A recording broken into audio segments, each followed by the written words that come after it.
Hello guys, আপনাদের যদি OnePlus এর মোবাইল থেকে থাকে আপনাদের একটি সমস্যায় পড়ে থাকবেন। আপনারা যখনই কোনো এখানে ভিডিও প্লে করতে যাবেন, দেখুন এখানে পজ হয়ে রয়েছে। আপনি যদি এখানে প্লে করেও নেন, আপনি যখনই আপনার ভিডিওটি চেঞ্জ করতে যাবেন পুনরায় দেখতে পাবেন এখানে স্টপ রয়েছে। আপনাদের যদি এই সমস্যাটি হয়ে থাকে, অর্থাৎ আপনারা চাইছেন যে আপনারা ভিডিওটি অন করা মাত্রই এখানে ভিডিওটি চলতে থাকুক, কিন্তু আপনাদের এটি হচ্ছে না, আপনাদের যদি এই সমস্যাটি হয়ে থাকে আজকের এই ছোট ভিডিওটি দেখতে থাকুন। কেবলমাত্র আপনারা যদি একটি সেটিং চেঞ্জ করে নেন আপনাদের এই সমস্যাটির সমাধান হয়ে যাবে।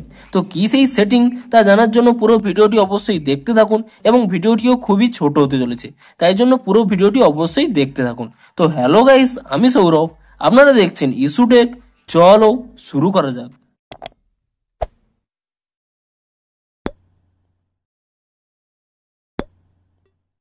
ভিডিওটি শুরুতেই জানিয়ে দিই, আপনাদের যদি এই ভিডিওটি একটু হেল্পফুল হয়ে থাকে অবশ্যই একটি লাইক করে দিন, আর চ্যানেলে যদি আজই নতুন এসে থাকেন এখনই চ্যানেলটিকে সাবস্ক্রাইব করে নিন। কারণ OnePlus রিলেটেড যে কোনো সমস্যা দেখা দিলে কিংবা OnePlus রিলেটেড যে কোনো ট্রিক্স অ্যান্ড টিপসের ভিডিও আপনারা এই চ্যানেলে পেয়ে যাবেন, তাই জন্য অবশ্যই চ্যানেলটিকে এখনই সাবস্ক্রাইব করে নিন।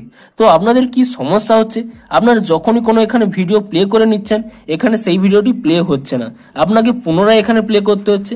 এমনকি এই ভিডিওটি যদি চলতে থাকে আপনি এখানে ভিডিওটি চেঞ্জও করে নেন, তখনও আপনাদের এই সমস্যাটি হচ্ছে, এখানে প্লে হওয়া থাকছে না। আপনাদের এই প্রবলেমটি হয়ে থাকলে আপনারা এখান থেকে ব্যাক করে নিন এবং এখান থেকে আরেকবার ব্যাক করে নিন, অর্থাৎ আপনাদের গ্যালারিটি ওপেন করে নিয়ে একেবারে ফ্রন্ট পেজে চলে আসুন।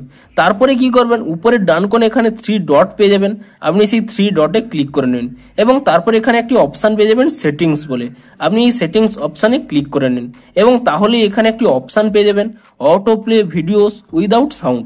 আপনি এই অপশানটি অন করে নেবেন এবং এই অপশানটি অন করে নেওয়ার পরে আপনি এখানে ভিডিও অপশানে চলে যাবেন এবং তারপরে দেখুন আপনি যে কোনো ভিডিও এখানে চালু করে নেওয়ার সাথে সাথেই আপনার সেই ভিডিওটি চালু হয়ে যাচ্ছে। এবং আপনি যদি আপনার ভিডিওটি চেঞ্জও করে নেন দেখুন অটোমেটিক্যালি কিন্তু ভিডিওটি চালু হয়ে যাচ্ছে। প্রথম ক্ষেত্রে সাউন্ড হবে না, আপনি এখানে যদি সাউন্ডের অপশানে ক্লিক করে নেন তো আপনারা সেই সাউন্ডটি শুনতে পাবেন। তো এভাবে আপনাদের এই সমস্যাটির সমাধান করতে পারবেন।